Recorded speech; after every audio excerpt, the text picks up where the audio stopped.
오늘은 5월 첫 주일 어린이 주간입니다. 내일 5월 5일은 우리 정부에서도 휴일로 정해서 어린이를 위한 날로 지키고 있습니다. 그래서 오늘 우리 유엔주일 학교도 4, 5, 6학년은 태능숲으로 가서 하루를 자연 속에서 예배드리고 놀이하는 날로 보내고 1, 2, 3학년은 한 달이 교육관 부근의 자연 속에서 우리 유엔진 학생들이 하루를 보내고 있습니다. 하나님이 지으신 풀 한 포기 속에서도 나무 한 그루 속에서도 하나님의 창조하신 섭리를 느끼고 하나님을 찬양할 수 있도록 어려서부터 그렇게 기른다는 것이 대단히 중요합니다. 영국의 시인 워드워스의 시를 읽어보면 길가에 이름 모를 풀 한 포기를 바라보면서 하나님의 임재하심을 느끼고 하나님을 찬양한다는 그런 시가 있습니다. 우리 둘의 교회 자라는 자녀들이 어린 시절부터 그런 감수성을 가지고 영적인, 문학적인, 예술적인 상상력을 가지고 자라게 한다는 것 대단히 중요하겠습니다. 오늘 본문 말씀 요한복음 15장 1절에는 우리 예수님이 이르시기를 나는 포도나무요, 나는 참 포도나무요, 내 아버지는 농부다. 하나님 아버지를 농부에 비유를 했습니다. 하나님 농부 되신 하나님의 농장이 산과 들, 강과 바다 모두가 하나님의 농장이 됩니다. 어제 내가 13교구에 교구 연합 예배 갔다가 우리 신원식 그 성도님 가정 뒤뜰에서 교구 예배를 드렸는데 그 뒤뜰 옆에 난 우리 약초 한 그루 내가 뽑아왔습니다. 이 방아풀이라는 게입니다. 뜰게 비슷합니다만은 방아풀이 한국에는 경상남도 호남 저쪽에는 아주 자생하고 있는 풀이고 나는 경기도는 잘 없는 줄 알았는데 우리 성도님 가정 뒤뜰에 있어서 반가워서 내가 뽑아왔습니다. 이 방아풀은 아주 유명합니다. 노화방지제 성분이 많이 들어있어서 앞으로 이 한국산 방아풀이 아주 국제적으로 아주 참 주목을 받게 될 것이라고 얘기를 합니다. 세계적으로 노화방지제로서 유명한 풀이 로즈마리라는 풀이 있습니다. 그 풀보다도 노화방지제 성분이 탁월하게 많이 들어있어서 우리나라 농촌진흥청에서는 이 방아풀, 배초향이라 그렇게 부르기도 합니다. 우리 옛날에 어릴 때 돌신탕 해먹고 할 때 어른들이 꼭 이걸 곁들여서 먹게 했었습니다. 하나님께서 이 풀 속에 늙는 것을 더디게 하는 그런 성분을 많이 이 속에 담아두었습니다. 이렇게 세계적인 우리가 약초가 있는데도 우리는 이걸 잘 발전을 시키지를 못하고 이걸 잘 활용을 하지를 못했습니다. 그래서 말 난 김에 풀을 몇 개 뽑아왔습니다. 이건 잘 아시겠지요? 질개입니다. 이게 흔해 빠졌습니다. 그런데 이거는 이 신장, 콩팥의 특효입니다. 특효. 내가 이걸 왜 관심을 가지냐면은 우리 교인 중에서도 신장 투석하는 분이 4명이나 됩니다. 그거 참 힘들겠습니다. 매주 3번씩 그 전문기관에 가서 피를 걸러내는데 한 번에 4시간씩 하루 걸어 한 번씩 일주일에 3번씩 피를 거르는 그 신장 투석이 얼마나 힘들겠습니까? 우리 교인이 벌써 4명인데요. 그런데 신장 환자가 점점 늘어납니다. 그 전문 병원이요, 그 베드가 모자라가지고 아주 그 날짜 잡기도 어렵습니다. 사실은 이 질병이 흔한 이 풀이 신장 콩팥을 강화하는 데는 아주 왔다 풀입니다. 아주 정말 대단히 좋은 풀입니다. 근데 우리는 어려서 우리 어머니가 이걸 이렇게 국 끓여주시고 무쳐주셔서 아주 맛있게 먹었는데 요즘 주부들은 이런 걸 할 줄 몰라요. 응? 그냥 잡풀인 줄 알고 그냥 밟고만 댕기지. 이게 우리 하나님이 건강을 지켜주시려고 농부 되신 하나님이 우리한테 배려해 주신 아주 기막힌 풀이란 걸 우리가 모릅니다, 여러분. 또 내가 무슨 풀을 구해왔냐면은 이건 아시겠습니까? 이건 미나리입니다, 미나리. 물에서 자라는 거는 물미나리라 그러고 산이나 길가에 자라는 돌미나리라 그러는데 돌미나리는 간경화증, 간의 치료자로서 아주 이거는 중요한 풀입니다. 여러분 시편 51편에 보면은 그 다윗이 자기를 회개할 때에 아주 유명한 시가 있습니다. 시편 51편에 다윗이 자기 부하 우리아를 죽게 하고 그 아내를 범하고 나단 선지가 그를 책망했을 때에 회개하고 돌이키면서 씨를 쓴 것이 시편 51편인데 전 세계 회개 문학의 백미라고 말합니다. 그 중에서 우슬초로 나를 씻겨 주시옵소서 이런 구절이 있습니다. 우슬초라는 것이 한국어로 말하면 그건 미나리 풀입니다. 정화제입니다. 뭘 깨끗하게 할 때 기름기나 무슨 이래 오염된 것을 깨끗하게 할 때 유대 사람들은 우슬초로 씁니다. 우리는 미나리입니다. 그래서 그 구절을 우리식으로 표현하면은 미나리로 나를 정결케 해 주시옵소서 그런 셈이 됩니다. 근데 미나리가요 중요한 게 뭐냐면은 다이어트 하는 식물입니다. 비만을 치료하는 식물입니다. 그래서 우리가 우리 자매님들 살 빼려고 온갖 짓 다 하고 중국에 이상한 약 먹고 몸에 두드러기 나고 하는데 미나리를 늘 마당에 심어놓고 그걸 수시로 뜯어 먹으면 달밤에 나가 뜯어 먹고 아침에도 뜯어 먹고 그럼 체중이 잘 이 감량이 된다는 겁니다. 그런데 농부 되시는 하나님이 그렇게 다 조치를 해놨는데 우리가 그걸 모르고 있어요. 내가 하나 더 있구만. 여러분 이건 뭐입니까? 쑥입니다. 쑥.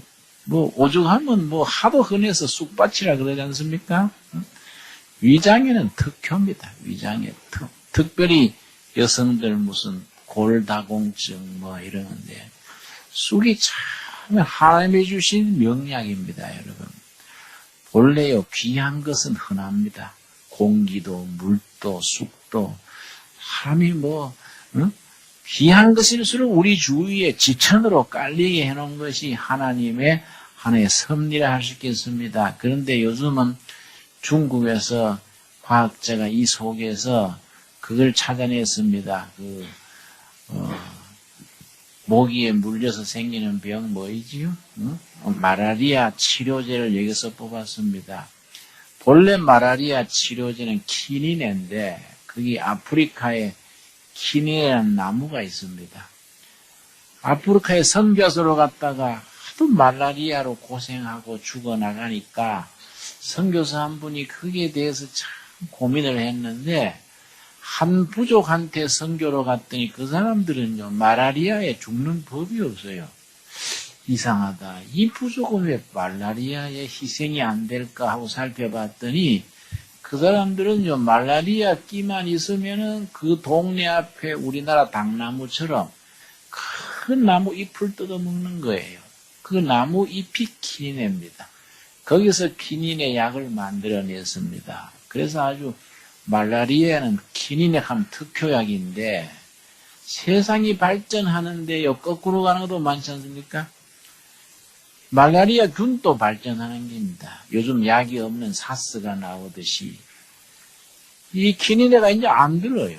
그래서 한 4, 5년 사이에 말라리아 환자들이 많이 죽었습니다. 키니네가 안 들으니까. 그래서 세계적으로 그게 말라리아가 문제가 됐는데 중국의 과학자가 이걸 생각을 했습니다. 어릴 때 우리처럼 시골에서 자랐던가 봐요. 이 사람이 무슨 생각을 한 거 하니 자기 어릴 때 동네에서 여름에 모기가 달거들면 모기불을 피웠습니다.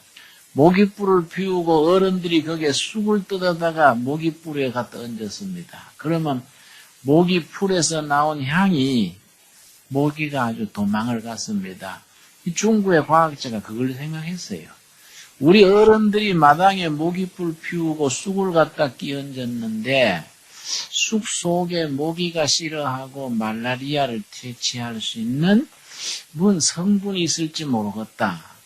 그래서 이 쑥을 가지고 연구해가지고 키니네보다 몇 배 효과가 있는 신약을 최근에 발명해냈습니다. 여러분, 그런 거는 부지기수지요, 여러분. 요즘 사스가 치료가 없다 그러지만은 아마 지리산이나 한국 산골짜기에 뒤지면은 뭐 사스 치료하고도 남는 풀들이 하나님이 다 준비해 놓았을 줄로 믿습니다, 여러분. 그러니까 이 농부 되신 하나님에 대해서 우리가 인식을 해야 됩니다. 산도 들도 하나님의 농장입니다. 그 하나님께서 우리 사람의 행복과 건강을 위해서 농부로서 배려해 놓으신 하나님의 솜씨. 우리가 이런 걸 좀 우리 자녀들을 위해서 교육시키고 좀 그런 쪽으로 우리 자녀들을 많이 길러야 됩니다. 우리 둘의 교회, 우리 자녀들 중에 세계적인 식물학자도 나오고 곤충학자도 나오고 좀 그런 자연과학 분야에 좀 뛰어난 인물들을 많이 길렀으면 좋겠습니다. 우리나라는 너무 인문학 쪽으로 사회과학 쪽은 많이 나오고 자연과학, 공학 쪽이 요즘 학생들이 잘 가지 않습니다. 이 국가의 장래가 걱정스러운 거지요. 중국은 최고 지도자 5명이 전부 공과대학 출신이고 이과 출신입니다. 우리는 전부 법대, 영문과, 무슨 이런 인문학과만 가니까 이 참 국가적으로 큰 손실이 된다 생각합니다. 그래서 우리 자리가 잡히고 한 다리 골짜기에 본당 지어들라고 하면은 그 골짜기가 좀 좋습니까? 거기에 좀 우리가 자연박물관도 세우고 우리 한강에 노는 좀 이리 민물고기들도 전부 거기에 좀 박물관을 만들고 경기도 새도 좀 갖다가 전부 하고 하나님이 창조 세계를 우리 자녀들이 어릴 때부터 공부할 수 있도록 그걸 우리가 자꾸 동기부여를 하고 기르는 그런 일을 좀 해야 될 것 같습니다. 여러분 다 찬성하시지요, 여러분? 우리 헌금 내서 그런 데 쓰임 받으면 얼마나 좋습니까? 자, 요한복음 15장 1절 말씀 제가 다시 읽습니다. 내가 참 포도나무요. 그 다음 뭐입니까? 내 아버지는 그 농부라. 농부 되신 하나님. 요한복음은 사복음서 중에서도 특별합니다. 요한복음의 특징 중에 한 가지가 뭐냐면은 예수님이 직접 말씀하시기를 나는 누구다. 나는 포도나무다. 나는 떡이다. 이 말씀을 여러 번 했습니다. 영어로 I am. 헬라말로 에고 에이미. 에고가 I입니다. 나는 뭐이다. 에고 에이미. 그래서 7번 되풀이 됩니다. 예를 들어서 6장 15절 보겠습니다. 요한복음 6장 35절이구만요. 6장 35절 가면은 예수님께서 자신을 스스로 소개하시면서 자신을 뭐라고 말씀하셨냐면은 6장 35절 말씀. 예수께서 가라사대 내가 곧 누구지요? 생명의 떡이니 내게 오는 자는 결코 줄이지 아니할 터리요. 또 48절 같이 읽겠습니다. 내가 곧 생명의 떡이로다. 그런데 중요한 것은 내가 떡이다, 내가 빛이다 말씀하실 때 그 말을 뒷받침하는 이적을 꼭 행하신 뒤에 말씀하십니다. 내가 떡이라고 말씀하시기 전에 무슨 이적을 베푸셨겠습니까? 보리떡 5개와 물고기 2마리로 5,000명을 먹이시고 나서 사실은 내가 떡이다. 예수님이 이적으로 베풀어 주신 떡은 한 끼 먹으면 배고프지만은 생명의 떡, 영원한 떡, 내가 진짜 떡이다. 그렇게 말씀하시는 겁니다. 그리고 두 번째로 보면은 9장 5절입니다. 9장 5절 말씀, 요한복음 9장 5절 말씀. 내가 세상에 있는 동안에는 세상의 빛이로다. 내가 빛이다 하셨는데 이때는 무슨 이적을 베푸셨겠습니까? 9장 1절에 나옵니다. 예수께서 길 가실 때 날 때부터 소경된 사람을 보신지라. 태어나면서부터 소경을 고쳐주시기를 7절입니다. 이르시되 실로암 못에 가서 씻으라 하시니 실로암은 번역하면 보냄을 받았다는 뜻이라. 예, 가서 씻고 밝은 눈으로 왔더라. 나면서 보지 못하는 분을 실로암 연못 가서 씻고 낫게 하신 뒤에 사실은 내가 빛이다. 내가 빛이다. 또 있습니다. 10장 11절 보겠습니다. 10장 11절 말씀. 요한복음 10장 11절 보면은 11절 나는 선한 목자라. 선한 목자는 양들을 위하여 목숨을 버리거니와 14절을 같이 읽겠습니다. 나는 선한 목자라. 내가 내 양을 알고 양도 나를 아는 것이. 이 말씀을 언제 했냐면은 참된 목자에 대해서, 지도자에 대해서, 다른 선생에 대해서 말씀하시기를 세 가지 종류의 지도자, 목자, 선생이 있다. 첫째는 절도와 강도 같은 10절입니다. 10절 말씀. 요한복음 10장 10절. 도적이 오는 것은 도적질하고 죽이고 멸망시키는 것뿐이요. 절도 강도 같은 도적입니다. 8절이 바로 그 말입니다. 나보다 먼저 온 자는 다 뭐이지요? 절도요 강도니 양들이 듣지 아니하였느니라. 백성들을 수탈하고 교인들에게 오히려 폐를 끼치고 그런 목회자도 많고 그런 선생, 그런 지도자들이 많습니다. 또 두 번째는 사꾼 목자를 말합니다. 자, 13절 말씀. 자, 12절. 사꾼은 목자도 아니요 양도 재앙이 아니라 이리가 오는 것을 보면 양을 버리고 달아나나니. 절도 강도 같은 목자, 사꾼 목자, 그런 목자가 아니고 예수님은 자신을 어떤 목자라고요? 선한 목자다. 양들을 위하여 목숨을 바치는 선한 목자다. 그걸 실천하시기 위해서 십자가에 죽으시고 묻히시는 것을 실천하신 겁니다. 양들인 자기 백성들을 구원하시기 위하여 죽기까지 하신 선한 목자. 그게 나는 선한 목자다. 그렇게 말씀하십니다. 11장 25절을 보겠습니다. 요한복음 11장 25절을 보시면 25절 말씀. 예수께서 가라사대 뭐입니까? 나는 부활이요 생명이니 나를 믿는 자는 죽어도 살겠고. 나는 부활이고 생명이다. 무슨 기적을 베푸신 뒤에 이 말씀하셨을까요? 죽은 나사로 살리신 뒤. 나사로가 살았지만은 언젠가 죽지요. 그러나 사실은 영원한 생명, 영원한 부활. 내가 부활이요 생명이다. 11장 43절입니다. 11장 43절에 그 말씀이 나옵니다. 43절 말씀. 이 말씀을 하시고 큰 소리로 나사로야 나오라. 죽은 자를 무덤에서 나오라 하시니 죽은 자가 수족을 배로 동인 채로 나오는데 그 얼굴은 수군에 쌓였더라. 예수께서 가라사대 풀어놓아 다니게 하라 하시니라. 옛날 우리나라 같으면 귀신 나왔다 하고 까무러치겠지요. 귀신하고 부활한 나사로하고는 차원이 다릅니다. 죽은 자리에서 몸 그대로 살아나는 부활. 그 나사로를 살린 뒤에 내가 부활이고 내가 생명이다. 그리고 예수님께서 십자가에 죽으시고 무덤에 묻히시고 부활하시기 직전에 하시는 말씀 14장 6절입니다. 14장 6절. 요한복음의 크라이막스고 예수님의 사역의 크라이막스라 할 수 있겠지요. 14장 6절 말씀. 십자가에 죽으시기 직전입니다. 마지막 부분에 먼저 말씀하시기를 14장 6절 같이 읽겠습니다. 예수께서 가라사대 내가 곧 길이요 진리요 생명이니 나로 말미암지 않고는 아버지께로 올 자가 없느니라. 이렇게 한 가지 기적을 베푸시고 나는 누구다.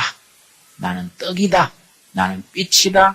나는 부활이다. 그리고 여러분 요한복음 2장에서는 첫 번째 이적이 무슨 이적입니까? 물을 포도주로 바뀌게 하신 첫 번째 이적입니다. 물을 포도주로 바뀌게 하시고 난 뒤에 예수님이 이런 이적을 베푸시는 이유를 말씀하셨는데 요한복음 2장 11절에 그 이유를 말씀하셨습니다. 요한복음 2장 11절입니다. 첫 번째 이적이 가나 혼인잔치집에 가서 물을 포도주로 바뀌게 하신 뒤에 말씀하십니다. 11절 예수께서의 처음 표적을 갈릴리 가나에서 행하여 그 다음 같이 읽읍시다. 그 영광을 나타내심에 제자들이 그를 믿으니라. 요한복음에 이적이 몇 번 나온다고요? 7번 이적이 나오는데 그 이유가 뭐냐? 왜 이적을 베푸셨느냐? 믿게 하려고. 믿게 하고 하나님의 영광을 돌리려고. 그래서 이적을 베푸셨는데 자, 2장에서 물을 포도주로 바뀌게 하신 거기에 해당되는 말씀이 15장 1절. 내가 포도나무다. 포도는 포도주는 포도에서 나는 거니까. 나는 포도나무고 내 아버지는 누구라고요? 농부다. 농부 대신 하나님께서 포도나무에 붙어있는 우리 성도들입니다. 포도나무 줄기는 예수님이고 우리는 그 포도나무에 붙어있는 가지입니다. 농부 대신 하나님께서 우리를 통해서 이루시고자 하는 것이 네 가지입니다. 그 네 가지를 마음에 담고 농부 대신 하나님께 영광 돌리고 바른 믿음에 설 수 있는 우리들의 신앙이 될 수 있어야겠습니다. 첫 번째 15장 5절 말씀 15장 5절 나는 포도나무요 너희는 가지니 저가 내 안에 내가 저 안에 있으면 이 사람은 뭡니까? 과실을 많이 맺나니 첫째 농부 되신 하나님은 우리가 과일 열매 맺길 원하십니다. 여러분 성경상으로 열매는 세 가지입니다. 세 가지. 그 세 가지 열매를 넉넉하게 맺으면 하나님이 기뻐하시고 하나님의 뜻을 우리가 이루는 겁니다. 첫 번째가 무슨 열매냐 하면은 갈라디아 5장 22절입니다. 우리 한번 찾아보겠습니다. 갈라디아 5장 22절 가면 딱 떠오르셔야 됩니다. 성령의 열매 9가지 열매가 나옵니다. 갈라디아서 5장 22절 말씀 308페이지 갈라디아 5장 22절 우리 한번 같이 읽겠습니다.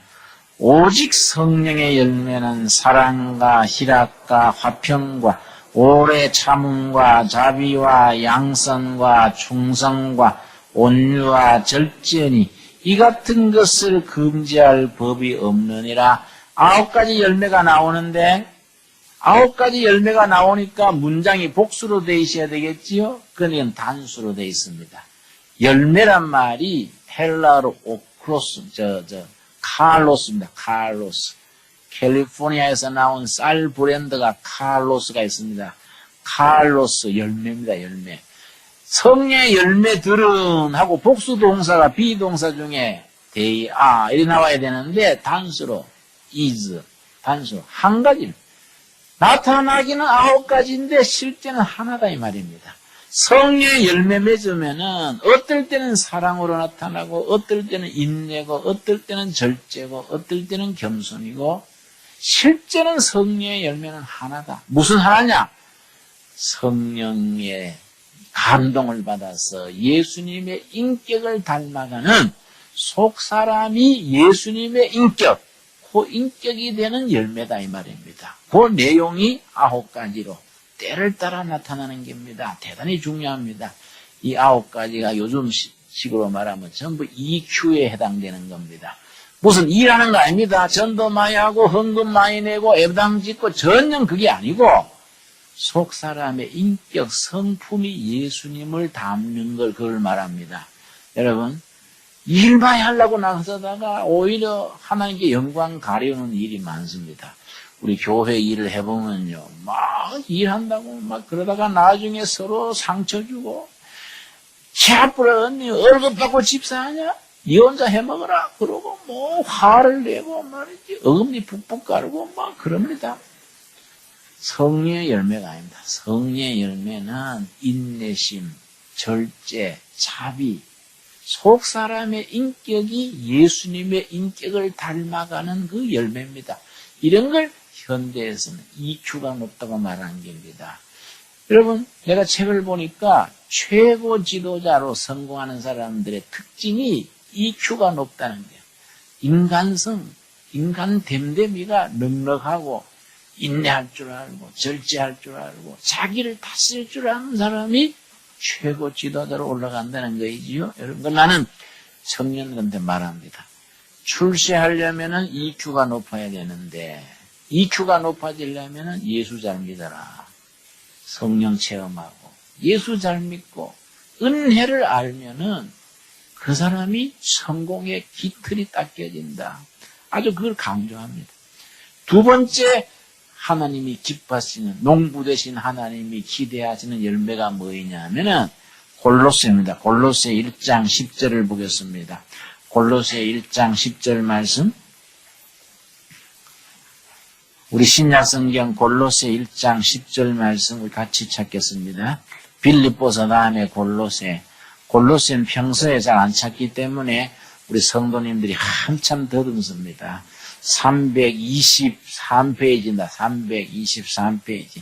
골로새 1장 10절에 농부 되신 하나님께서 우리들에게 기대하시고 기뻐하시는 열매 두 번째가 나옵니다. 1장 10절. 주께 합당히 행하여 범사에 기쁘시게 하고 모든 뭡니까? 선한 일의 열매를 맺게 하시며 하나님을 아는 것에 자라게 하시고 선한 일의 열매, 봉사의 열매, 섬김의 열매입니다. 섬기는 일. 하나님은 예수님의 이름으로 내 이웃을 작은 것 하나라도 섬기는 것, 선한 일에 자기를 바치는 걸 그렇게 기뻐하십니다. 우리 성도님 중에 송할아버지가 어제 강남 성모병원에서 운명하셨습니다.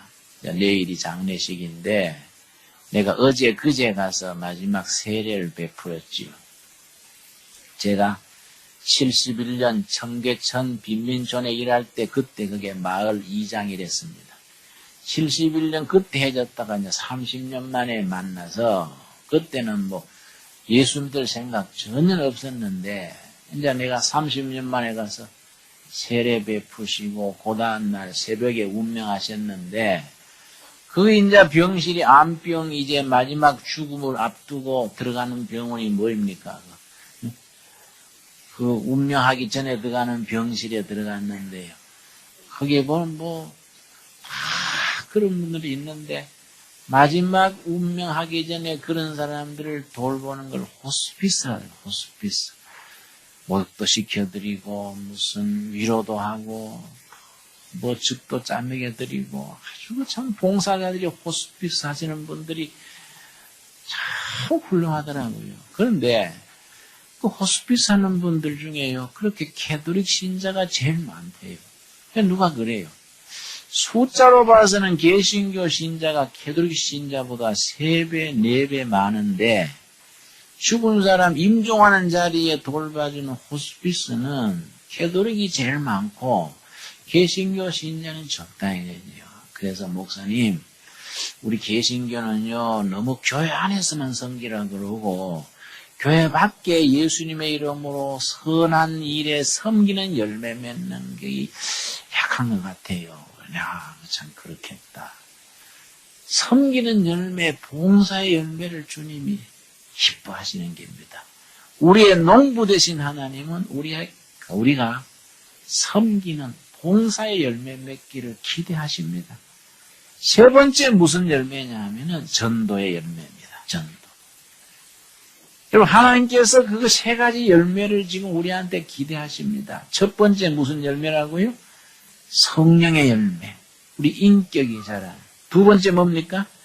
봉사의 열매. 세 번째, 전도의 열매. 이런 열매를 맺어가지고 우리 농부 되신 하나님께 영광 돌리는 우리들이 될 수 있게 되기를 바랍니다. 자, 요한복음 15장 본문으로 되돌아오겠습니다. 우리 농부 되신 하나님께서 우리들에게 기대하시는 바 네 가지라고 말씀드렸는데, 첫 번째는 열매 맺는 것이고, 두 번째는 뭐냐? 3절 말씀, 15장 3절 말씀. 우리 한번 같이 읽겠습니다. 너희는 내가 일러준 말로 이미 깨끗하였으니, 우리를 깨끗하게 하십니다. 포도나무 원줄기는 누구라고요? 예수님. 줄기에 붙어있는 가지입니다. 우리를 농부 되신 하나님이 깨끗하게 하시는데, 너희는 이미 깨끗하게 된 성도니라. 참 고마운 말씀이지요. 세 번째가 뭐이냐? 여러분, 15장 5절입니다. 5절 말씀.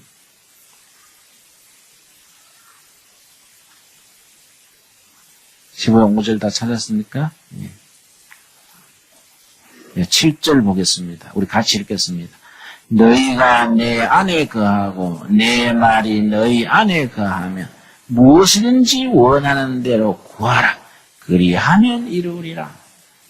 기도를 응답하시는 축복입니다. 우리가 포도나무에 붙어있는 가지로서 예수님의 말씀이 내 안에, 내가 예수님 말씀 안에, 내가 예수님 안에, 예수님이 내한테 붙어있으면 농부 되신 하나님께서 우리 기도해서 구하는 것을 응답하신다는 약속입니다, 여러분. 이 약속을 의지하고 우리가 기도가 응답받는 성도의 축복을 늘 누릴 수 있게 되기를 바랍니다. 마지막으로 우리에게 하나님이 베푸시는 은혜 중에 은혜가 11절입니다. 15장 1절 말씀. 우리의 농부 되신 하나님께서 우리에게 주시고자 하시는 축복이 아주 현실적인, 구체적인 천국 가기 전에 이 땅에서 우리가 현실적으로 누리는 복된 소식이 있습니다. 11절 같이 읽겠습니다. 내가 이것을 너희에게 이르면 내 기쁨이 너희 안에 있어 너희 기쁨을 충만하게 하려 함이니라. 기쁨 충만한 삶입니다. 요즘은 너무 우울한 사람이 많고 신경이 상한 사람이 많고 찌푸려 사는 사람들이 너무나 많습니다. 뭐 물질이 있고 없고 떠나서 높은 자리 낮은 자리 떠나서 사람들 사는 게 망가지고 상해지고 너무 우울하고 답답하게들 삽니다. 그러나 우리는 우리의 주인 되시고 농부 되신 하나님으로 인하여서 기쁨 충만한 삶을 누리는 우리가 될 수 있기를 바랍니다. 오늘 요한복음 15장 2000마디부터 나는 참 포도나무요 내 아버지는 누구라고요? 농부라. 농부 되신 하나님께서 너의 붙은 가지인 너희들에게 첫째 뭘 맺게 하십니까? 열매 맺게 하실 것이고, 둘째 열매 맺는 가지를 어떻게 하신다고요? 깨끗하게 하시고, 세 번째 무슨 약속입니까? 기도가 응답받게 하겠다는 약속을 하시고, 이 땅에 거하는 날 동안에 날마다 생활이 뭐의 충만입니까?